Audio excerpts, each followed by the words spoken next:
But look, I need to also say this, that I understand that no matter how good the managers are, no matter how good the leadership is, you have to have people who know what they're doing. And you have to have people who love what they're doing. And the one thing that God has really blessed us with is you. Because it's one thing, and I know it's always going to be like this for some. It's an 8:30 to 5 job. And you know what, for me, that's fine. You do your work, you work hard, and that's great. That's what you're paid for. But for some, it really gets under your skin. You know, it gets in your heart, and you realize that you get to be a missionary sitting in Shippensburg, Pennsylvania. You never have to go anywhere. Thank you, You know, I've got several invitations to Africa.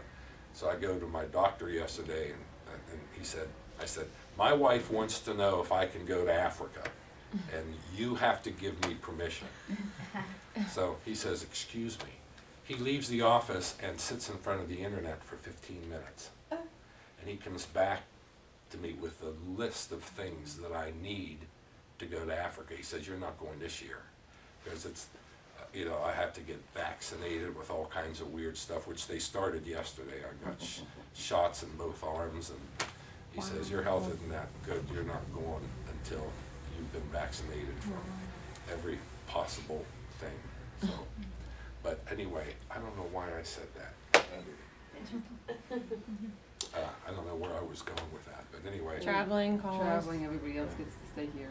Oh, yeah. You can be a missionary. Thank you. Taking my shoes off won't help there. I need more ginkgo biloba.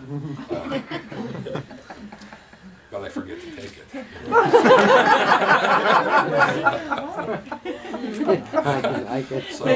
So anyway, you are a gift to us. And I tell you that often, and I hope you don't get tired hearing it. Because to me, knowing that your gift is very important. Because if you get a gift, you take care of it, right? You like what you get, you display it. Karen, would you mind getting me that award, that big award plaque? It's sitting in wherever it's sitting. Give me that thing and you know where it's at. Yeah. What you call it? And you know what? She went for it. That's scary. Yeah. That is scary. She said, sometimes she'll say, listen, I don't know what you're talking about. And I say, well, can't you read my mind? There you go, take your pick. Yeah. Give me that little globe thing too. And she says, do you, I said, can't you read my mind? And she says, do you want me to be able to read your mind? I go, no. I don't even like reading my own mind sometimes, if you know what I mean. But I just want to show you. Talking about me when I'm not in the room. Absolutely. Of course, your husband's here, which is more scary than you being here. Thank you.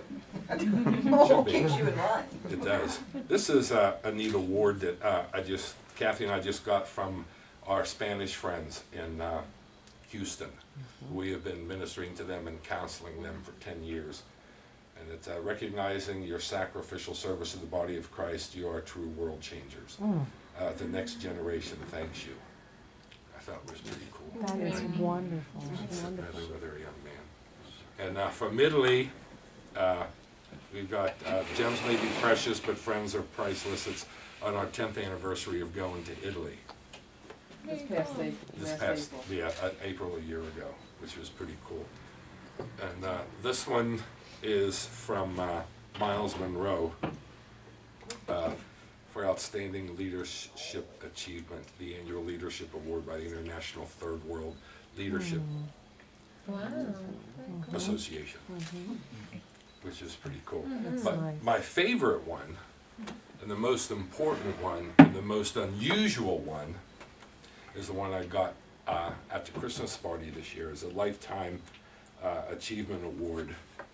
And I know this was inspired by my son's father, pastor, and friend.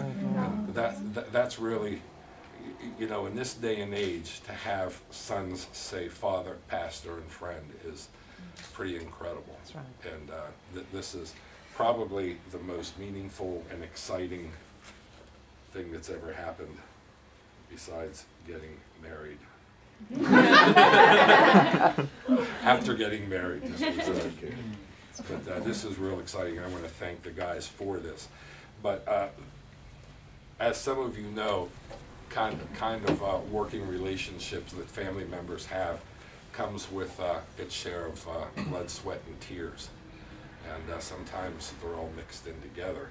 But that's how you grow. And Donald has a good way of looking at it. He says, you know, at the end of the day, you know, you can disagree, you can argue, but at the end of the day, you still love each other. You're still committed to each other, and you're committed to what God's given you. I think that's really important, to be secure enough in our love for one another that whenever we have to make a point, we can make a point. And so, Kathy, I didn't get a chance to say something to you this morning, but I was wondering if you wanted to share something now or a little later. Yeah, you know what, I was just thinking about something. Okay. Tell on Donald, just real quick. When Don was 10 years old, he came to us, and most of you have heard this story anyway. He came to us when he was 10 years old and he said, I want to join midget football. And aside from being allowed to knock down whoever he wanted to, we couldn't figure out why the heck this 50-pound kid wanted to join midget football when he was smaller than most of the other kids. The equipment weighed more than The equipment was like, you know, would build muscle just by wearing it. But when we started asking him about it, he said, well, Dad wants to go and tell everybody about Jesus, he said. And if I make $1 million, then Dad can go out and tell everybody about Jesus, and he won't have to worry anymore about being here in Shippensburg.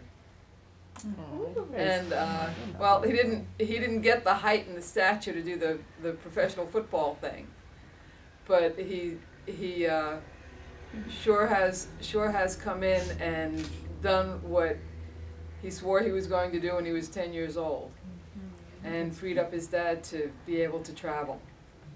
And I'm pretty excited, because not only does it mean that, but it means that Destiny Image can go on, which is something like, when you start a business, you never think about it, you know? Like what'll happen in 25 years when it's getting to be more than what you want to do every day.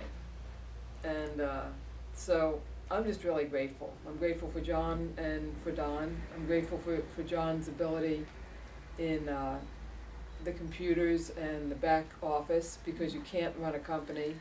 It would go downhill really, really quick if you didn't have somebody back office that knows exactly what they're after and what they're doing.